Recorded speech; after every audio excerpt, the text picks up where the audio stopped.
এটা আমাদের নিয়ম। ইলিশ মাছ আমাদের রান্না হবে, তেল ছাড়া ইলিশ মাছ রান্না হবে। নুন, হলুদ, কাঁচা লঙ্কা, একটু কাঁচা লঙ্কা বাটা দিয়ে মেখে রেখেছে। বেগুনও দেবে। কড়াইতে কোনো তেল নেই, মাছ ছেড়ে দিয়েছে। তেল ছাড়া ইলিশ মাছ দেখুন, দিয়ে জল দিয়ে দিয়েছে।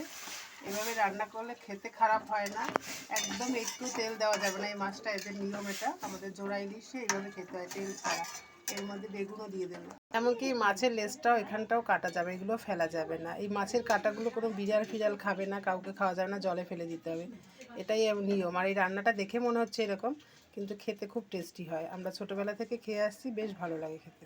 এবার দেখুন বেগুনগুলো কাঁচা দিয়ে দিচ্ছে। হয়তো ভাববেন আপনার এটা খাবে কি করে, কিন্তু এটা খেতে সত্যি খুব ভালো হয়, খুবই টেস্টি হয়। কাঁচা একদম সব কিছু ফুটবে, ভালো করে ফুটে তেল একদম নুন সব দেওয়া হবে। মাছের তেল যেটা থাকবে সেটা দিয়েই মাছটা রান্না হলো। এক ফোঁটা এর মধ্যে তেল ইউজ করা যাবে না। মাছটা খেতে খুবই ভালো হয়।